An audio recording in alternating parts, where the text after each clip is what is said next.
Hello, and welcome to another episode of Improve Healthcare, the show that focuses on ideas and insights to improve the healthcare delivery continuum around policies, processes, and patients. I'm your host, Rich Greenhill. For this episode, we will focus on systems thinking and healthcare delivery with my very special guest, Dr. James A. Johnson. James A. Johnson is a medical social scientist, global health analyst, and professor of health administration at Central Michigan University in Mount Pleasant, Michigan. He's also a visiting professor in public health at St. George's University, Georgetown, Grenada. He was previously the chair of the Department of Healthcare Administration and Policy at the Medical University of South Carolina in Charleston, South Carolina. Dr. Johnson teaches courses in health organization development, global health, systems thinking, and public health. His publications include over 100 journal articles and 19 books on a wide range of healthcare and organizational issues. 18 of his books are in the permanent collection of the National Library of Medicine. Additionally, he has served as editor of the Journal of Healthcare Management, published by the American College of Healthcare Executives. He has served on many national and international advisory boards, including the Scientific Advisory Board of the National Diabetes Trust Foundation. Dr. Johnson has worked in over 35 countries and has lectured at Oxford University in England, Beijing University in China, and the University of Colima in Mexico. A cherished welcome to you today, James. How are you? I'm doing well. Thank you, Rich. And it's a great pleasure to be here. I've already heard a lot of positive responses and feedback regarding your podcast. And I want to congratulate you because I think it's something that, first, it's innovative. And then secondly, I think it's needed. And you're the right guy for it, too. I appreciate being here, and I appreciate you having the podcast. Thank you. Thank you so much. It was great to have you. I want to start with a really kind of an interesting question. Well, you're a medical social scientist, so maybe a lot of our listeners haven't heard of such a role or a title. So would you talk us through what is a medical social scientist? What do they do? What do they think about? Yeah, thank you for that question. Medical social science is really the merging of two very historical fields of study. One would be medicine, the other one would be social science. So medical social science is where these two meet. So essentially what we do is we look at the interface and how events in society affect or impact medicine and healthcare, and go in the other direction, how changes in medicine and healthcare have an impact on society. So it's that interface. There are not a lot of formalized programs. I did my PhD at Florida State University, and fortunately I was in a college of social science. So by being in that college, I had a lot of departments where I could take courses like sociology, where they had medical sociology, or economics, where they had medical economics. So I was really able to carve out a perfect amalgam, if you will, of social science courses that related to medicine and healthcare. Now, that was quite a while ago. Today, actually, there is a program at Northwestern University in Chicago, literally labeled medical social science. So the field is really advancing quite a bit. And the fact that we're living through history in a pandemic, the relevance, the importance, the significance of the field has grown even more. It also overlaps with social epidemiology. It certainly overlaps with medical anthropology, medical sociology. And so you can see that it's interdisciplinary. And there's a tremendous interface between these disciplines, but the core focus is going to always be medicine and society, healthcare and society. And I think that's one reason why my books were selected for the permanent collection at the National Library of Medicine, because it actually does that. It spans those two very storied perspectives on human life, really. Humans are social. Humans are biological. You put the two together, and you're going to step into the world that I live in, the world I work in. That's really wonderful. And speaking of your books, I recently read Health Systems Thinking, the primer by yourself and Anderson and Rossau. And as we think about healthcare, since you are our expert on systems thinking, would you talk us through what systems thinking is and what's a good definition of it that, as applied to maybe in general and also to healthcare? Well, thank you. That's a good place to start. I would say most people really have not heard the term systems thinking. Somewhere in college, they might have heard something about systems theory. That's pretty much grounded in biology, physics, engineering. Systems theory is sort of the underpinning or the foundation, if you will, to systems thinking. And I really don't want to talk about systems theory. So I'm going to talk about how that foundation has now emerged as a way of thinking. And so anytime we talk about a way of thinking, we're talking about mental models. So one could easily label systems thinking as a mental model. Peter Senge at MIT at the time came up with the concept of mental models. And a lot of people who have studied healthcare leadership, they're sort of familiar with what a mental model is. But a mental model is something that you carry within yourself, and it guides your choices, your behaviors, your outlook, basically your whole life, because it's something that's taken into your mind and it harbors there and it influences you. So I would say systems thinking is a mental model. And what I'd like to do is read a short passage from one of my books. In fact, it's the book you mentioned, Health Systems Thinking. So I'm going to read the passage. Systems thinking is a set of tools and a way of thinking involving new language. Tools, way of thinking, new language. In systems thinking, one looks at the whole system rather than the individual parts. This prompts thought to become expansive, nonlinear, with a perspective. It's rather kind of the opposite, if you will, of reductionist thinking or linear thinking. It's nonlinear, it's expansive, which also indicates it's multidirectional. By looking at the whole, one becomes more capable of seeing interrelationships and patterns over time. This helps begin the understanding that problems may be clues or symptomatic of deeper issues. Systems thinking challenges organizational leaders and health professionals to look for root causes, to look for bottlenecks, to look for constraints, look for things that may get in the way of moving forward, those things that might interfere or preclude sustainable solutions. By doing so, leaders move away from assigning blame and instead focus on desired outcomes. So it's an expansive way of thinking, and it's holistic. It necessitates one begins to look at interconnections, interrelatedness, relationships, interdependence. And I would say that health professionals are kind of natural at this because they begin their studies, or we begin our studies of the human body, which is a system. And the human body has subsystems. They're interconnected, they're interrelated, they're interdependent. You damage one subsystem, say the cardiovascular, and it's going to affect everything else. We have certain diseases that are very systemic, affecting all parts of the body, all systems. Diabetes would be one good example. So I would say health professionals already have an inclination, a natural kind of ability to think as systems thinkers. Unfortunately, what happens is when they move from clinical practice to management or leadership, some of those wonderful, wonderful underpinnings, that mental model of systems thinking they learn as clinicians, sometimes get set aside or forgotten about. And then when they become leaders and managers, they're not really operating as systems thinkers to the extent that they would have as clinicians.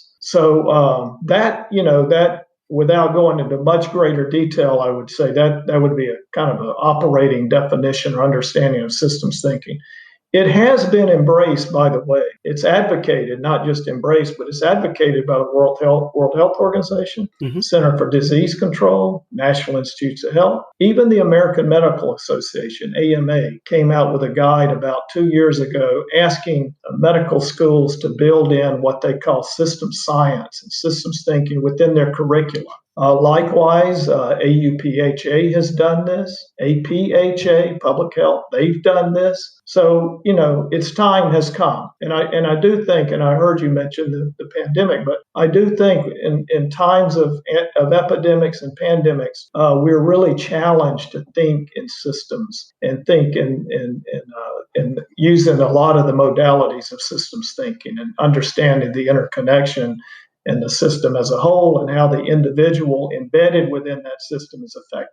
When you think about social science, the initial question, and then systems thinking, and I look at what we see on the media every day about, certain groups that are marginalized and that those things have been exacerbated now due to COVID and really brought to light. Do you have any insights on where you think the state of healthcare delivery is today as we emerge, hopefully, from this 100-year pandemic? Well, one of the beliefs in systems thinking is that everything affects everything else. And that's part of the idea of interconnection. The World Health Organization defines health as a state of complete physical, mental, and social well-being, and not merely the absence of disease. So absence of disease is, say, we develop an inoculation and eradicate COVID like we did with smallpox. Okay, that disease is gone. A lot of the other associated social problems associated that led up to that particular expression of that pandemic or that's in the wake of that don't go away.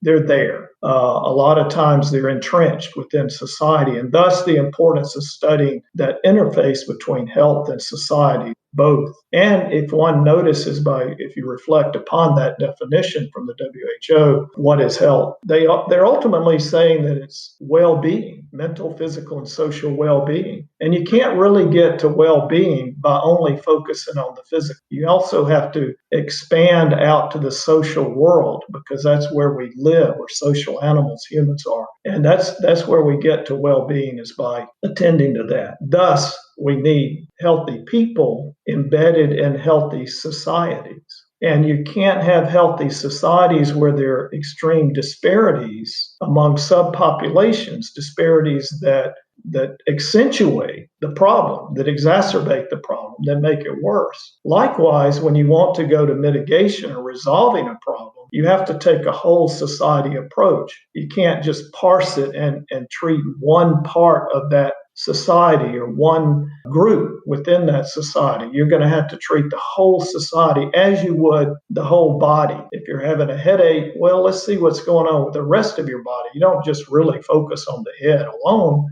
Rarely is that where the problem is. And likewise, when we begin to do our systems thinking analysis, we have to look at the whole society. We really can't even stop there. We actually have to scope out beyond a single society, a single country, and look at the world, the globe, because we are so interconnected.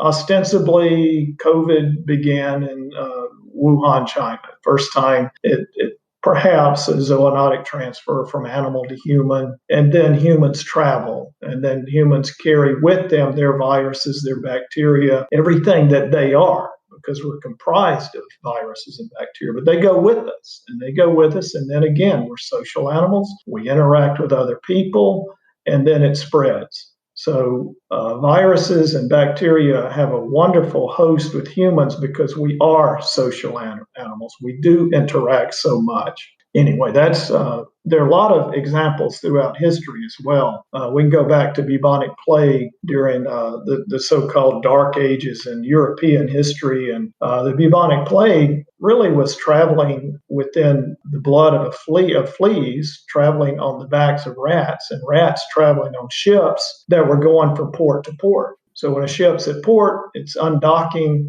It's going to stay there a few days. The rats are traveling from the ship onto the land, into the village, into the town, and thus you get the spread of something like bubonic plague. And then the ship goes to the next city, and it spreads again. And so you can see there the interconnection between medicine and commerce. In fact, one thing we try to advocate in systems thinking is that when we go into the policy domain, is that we adopt health in all policies. Agriculture has a health perspective. Transportation does. The Treasury, all aspects of society would look at health, because it was once stated, one of the director generals at the WHO, Margaret Chan, previously, she once stated so profoundly, health is wealth. So if you want to elevate the status of your country in terms of its financial well-being, you need to achieve physical, mental, and social well-being in order to do that. Oh, that's great. As you talk about moving from episodic thinking to systems thinking, I think that the U.S. has done that with the passage of MACRA back in 2015. And MACRA was really the impetus of the value-based care movement, where they're looking at, are patients getting better versus are you treating them for individual things? And so as I think about the healthcare delivery system, and after reading your book, you described healthcare as a complex adaptive system. And so particularly how they have the ability to re-engineer, reinvent themselves. And so you kind of touched on this, but I'm wondering how you think COVID-19 has further influenced our need for systems thinking and delivery. Again, you talked a lot about people getting on the planes and going from place to place and how easily it's just a matter of hours before a pathogen can leave one country and wind up in ours, whatever the longest flight is, right?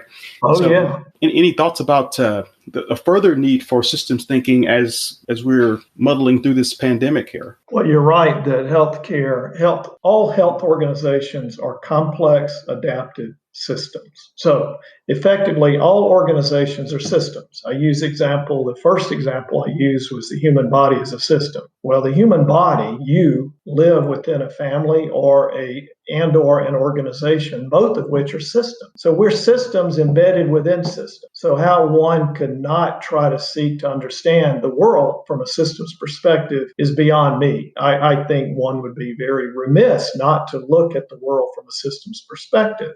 So if we're embedded within these systems, one of which would be healthcare, because many of us interface healthcare. We're one system, a human body. We might get sick. We interface with another system, say healthcare system. And then in that interface is also where the solutions lie. That's where we can identify the opportunities for improvement. Improve the body, improve the healthcare system or the organization so that it can more effectively improve the body that is sick or that is ill or that is challenged in some medical way. So that interface is absolutely critical.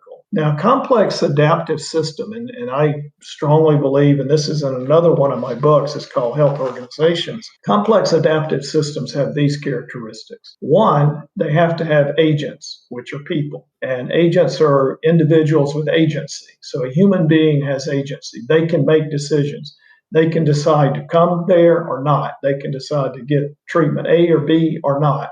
They can decide on, all of that. That's what agency is, the ability to make personal decisions. The second characteristic of complex adaptive systems is interconnections. And I've already talked about that. So I'm not going to belabor that point, but you can't discuss anything in systems thinking without coming back to interconnections. Also, complex adaptive systems are self-organized. So the U.S. health system or any other health system is self-organizing. It's organizing as we speak, and then it's reorganizing in response to the pandemic or in response to the need of a scientific breakthrough or the need of resources to support its response to the pandemic.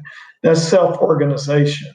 And self-organization doesn't just because a complex system is self-organizing doesn't mean it's doing it effectively. It's just simply doing it. And I think that's a fundamental understanding that is so essential here. It's going to seek to self-organize, reorganize, and adapt, which is the next characteristic of complex adaptive systems.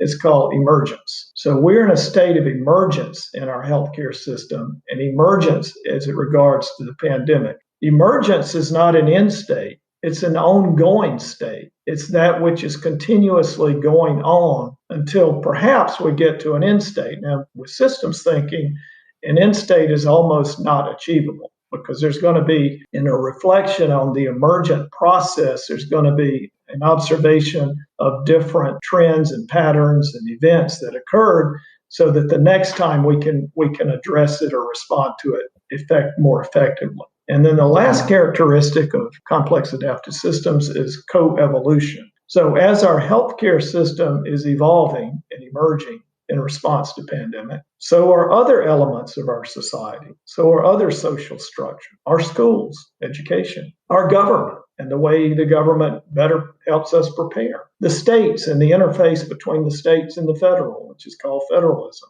That's all coevolution that's occurring. And that's part of the beauty of a complex adaptive system is the coevolution. And that's what healthcare systems do. It's a good thing. It doesn't always get us to where we want to be quickly, but it does eventually get us to where we want to be. So as a social scientist, when you're thinking about, so most healthcare executives and leaders here in the United States are doing what they need to do to just run their organization, right? They're trying to balance budget and quality and patient satisfaction, all these different things. How can we think differently about and learn from what people are doing globally? I know you've worked in several countries around the world.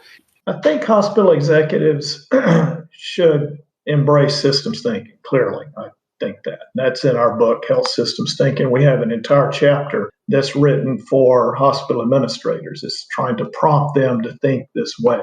And fortunately, again, AUPHA, ACHE, they're all advancing and advocating this. So, in particular, the healthcare executive would need to look at their organization as a system. And by looking at it that way, they can better understand the causes of some problems. They can also better understand some potential solutions. So, what happens when you look at the organization as a system, you don't seek out to find a person to blame. You don't seek out to find a single department that's at fault or a single department that's has a particular deficit.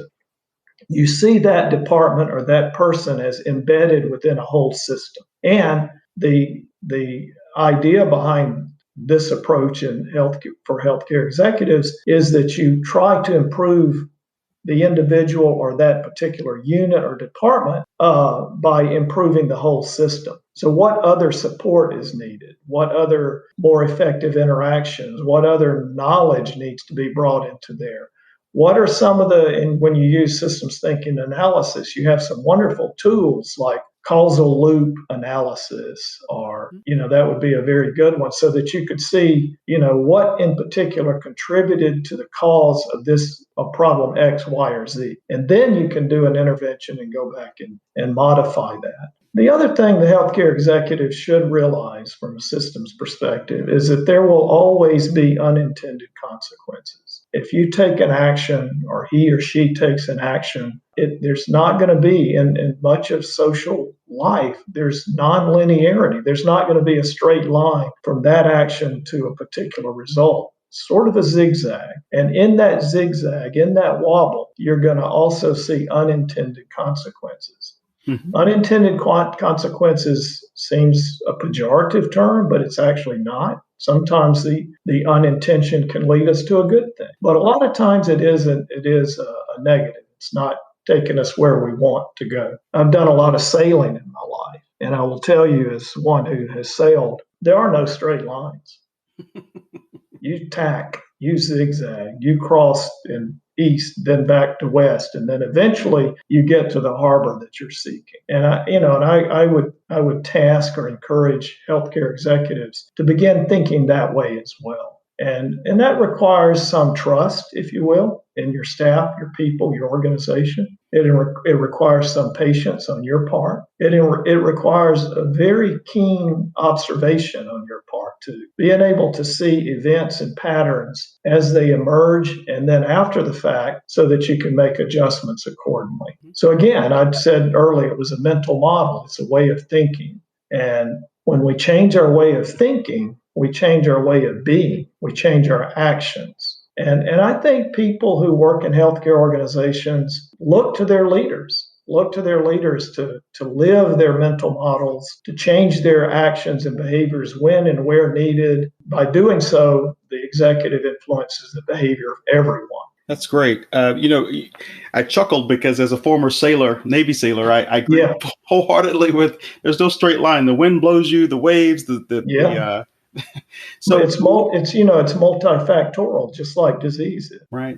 What you described is as we wrap up here was a culture of safety. And, the one thing that I struggled with in my former roles as a quality chief and other executive roles is that it's difficult to even though I think a lot of us want to think about systems thinking, it's difficult because of the way the system is set up around peer review and licensure, right? Because when there's a medical mistake or something happens, there's always, even though we do our best to live that, looking at the system, you still have to pinpoint a person because there's torts, there's risk management, there's real world things of the infrastructure and the way it's set up that we have to respond to. So systems thinking is at the heart of healthcare delivery. And so Dr. Johnson has given us some insightful and meaningful wisdom today into divergent thinking to help improve our healthcare system. Thank you so much, Dr. Johnson, for taking time out of your busy schedule to be here today. It was a pleasure, Rich. Thank you for inviting me. All right. Thank you. Have a good day.